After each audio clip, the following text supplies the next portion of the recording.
वहीं अमेरिका दौरे पर गए कांग्रेस नेता राहुल गांधी ने चुनाव आयोग पर कई गंभीर सवाल उठाए हैं।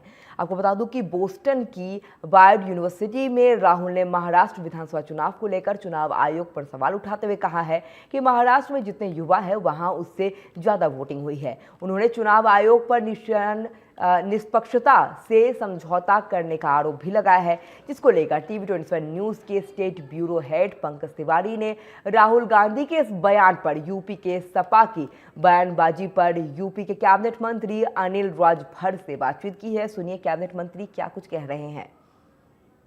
अनिल राजभर जी इस वक्त हमारे साथ मौजूद हैं, इनसे बात करेंगे। सर, राहुल गांधी इन दिनों विदेश दौरे पे हैं। अमेरिका जाने के बाद उन्होंने एक भाषण दिया और सीधा भारतीय चुनाव आयोग के ऊपर सवालिया निशान खड़े कर दिए और सीधे तौर पे कहा कि महाराष्ट्र चुनाव में मिली भगत थी, समझौता किया था इसी में।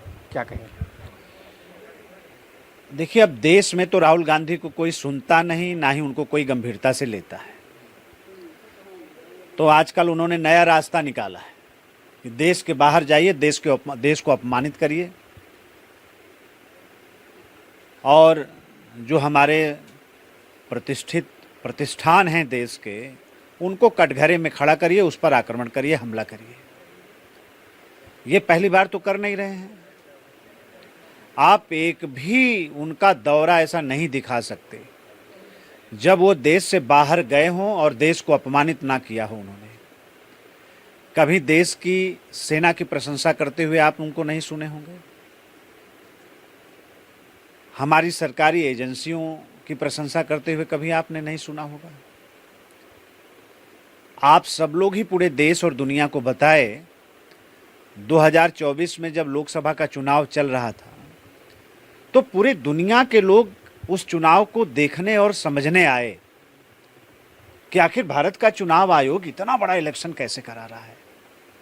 और चुनाव संपन्न होने के बाद पूरी दुनिया ने चुनाव आयोग की प्रशंसा की और उस भारत के चुनाव आयोग को आप कटघरे में खड़ा कर रहे हैं।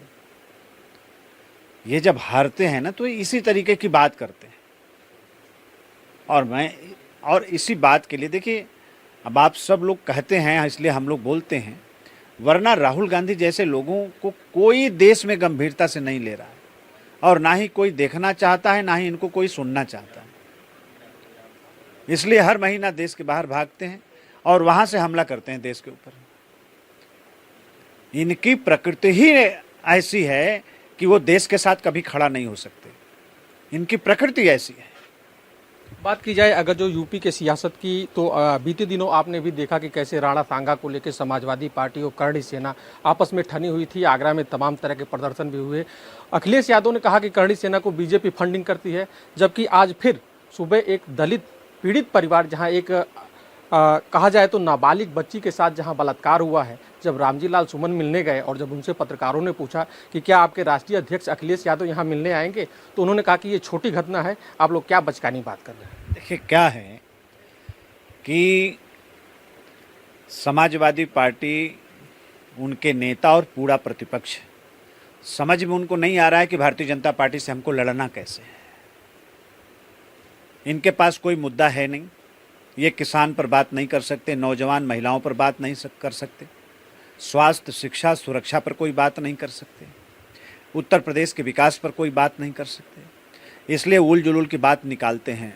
दुनिया जानती है, बहुत ही योजनाबद्ध तरीके से, प्लानिंग करके, प्रायोजित तरीके से अपने दलित सांसदों पर जोर देकर इन्होंने देश की संसद में बयान दिलवाया।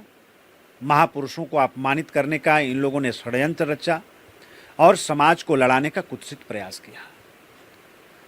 एकदम से किसी का दोष नहीं है। ये समाजवादी पार्टी और उसके नेता, चाहे इंद्रजीत सरोज का बयान आया हो, चाहे रामजी लाल सुमन का बयान आया, ये जबरदस्ती अपने सांसदों को, खास तौर पे दलित सांसदों को आगे करके ये जो राजनीति का खेल समाजवादी पार्टी खेल रही है और उत्तर प्रदेश को अशांत करने का प्रयास कर रही है, ये उत्तर प्रदेश का हर व्यक्ति इस चीज़ को देख रहा है और इसकी बड़ी सजा इनको 2027 के चुनाव में मिलेगी। तो ये थे कैबिनेट मंत्री। इनका सीधे तौर पे कहना था कि दलित वर्ग को आगे करके जो राजनीति का खेल समाजवादी पार्टी खेल रही है, इसका मुंह तोड़ जवाब यूपी की जनता आने वाले 27 के चुनाव में देगी।